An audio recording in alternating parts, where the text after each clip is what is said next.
The following was transcribed for distribution from a personal account written by a member of Antarctic Studies and Observations Group, Team 2, I Corps, Vietnam. 17 March 1969, New Mung Ba, Cambodia. I'm still shaking as I type this up. It's currently 2 in the morning and I've been up for a few days now, but I have to get all this down before I fall asleep and forget any of the details from what I can only describe as a nightmare from our worst fears.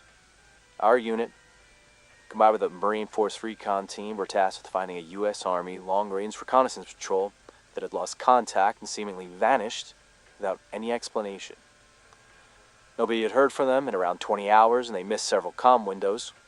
We were the only team available to go and find them. Lately, we had been mostly just doing signals intelligence stuff, since we were generally regarded as the best at it in Vietnam. So this was a nice break from listening to Vietnamese on the radio all day. The last transmission from the LRPs was around 2100, and all that you could hear through the static was the voice of one of the men saying, "They know our names." We just debriefed our mission, and the official report is still in progress, but I don't trust the captain that we told this to one bit. He kept looking at us, raising an eyebrow, before writing something down that I know is completely different. I don't know why I'm recording this, perhaps just for my own records in case someone makes this letter disappear. When we were tasked with the mission, we were told that we were to insert that night. We loaded up that evening, and some of the patrol boats and the boat crews dropped us off. We moved through the jungle looking for any signs of activity. We were given a last known location of the LRP team, but there were no signs there. We knew that they were moving generally northwest, so when we hit the last known location, we started continuing northwest, hoping to find some sign. The deeper we went in the jungle, the stranger the environment felt. Our task force had been in Vietnam for 287 days, and at this point, we had all developed a strange set of extra senses in the jungle for Charles.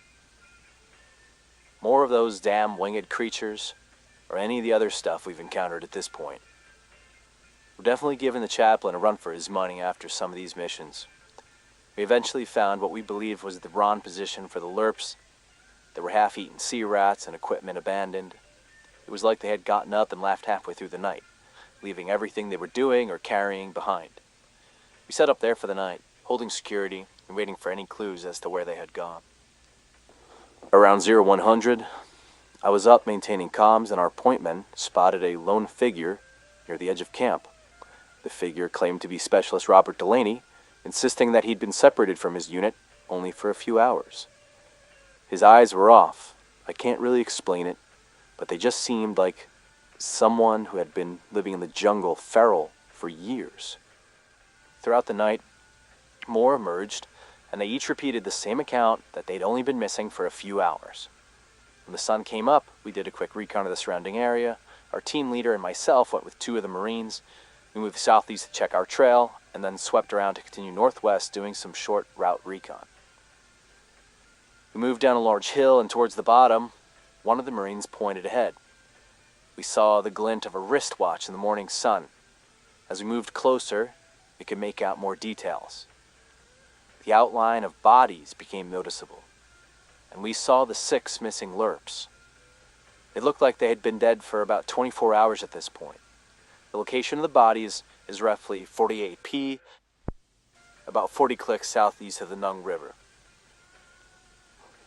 Their uniforms were all intact, and it didn't look like they had been killed by anything in particular.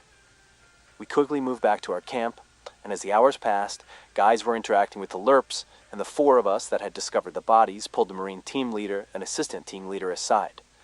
We explained what had happened. The staff sergeant team leader nodded his head, and he glanced back at over one of the LRPs, staring straight ahead while cleaning his rifle. He looked back at us and said, "They all have their name tapes on." He stopped before realizing what he had meant. Nobody wears name tapes deep in the bush aside from regular Army. Anyone doing recon this deep pulls off their name tapes. The bodies in the grave didn't have any either.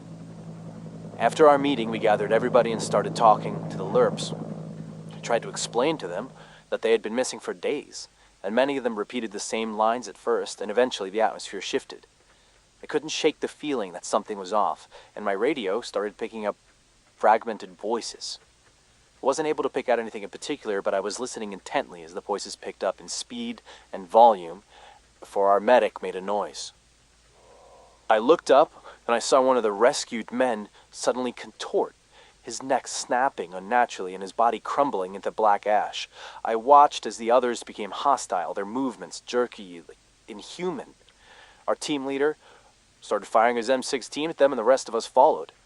We fought as best we could, but these things weren't human. They seemed to jump everywhere, trying to outmaneuver us and get closer.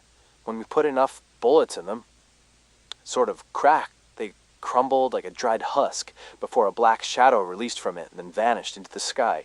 I kept trying to reach out on the radio with nothing but voices speaking, nothing at all answering my calls. Everybody moved halfway down the hill, and the ASOG team held security as the Marines went back to the grave and torched it. We carried the abandoned LERP equipment down with us and tossed it in the grave. Everybody hauled as quickly as we could while maintaining some sort of security of the extraction site. But on the way back, I was able to make contact with HQ. The helos were on standby and lifted off almost immediately after. We waited for what seemed like an eternity before we heard the choppers, after the last man was hardly inside. The helicopters lifted off and headed home. On the way back, our forward air controller was staring at a picture of his family before he took out a lighter and started to burn it. I asked him what he was doing, and he replied with, "They can't take what they don't know." That line still haunts me. As I'm writing this in my hooch, I'm left with more questions than answers.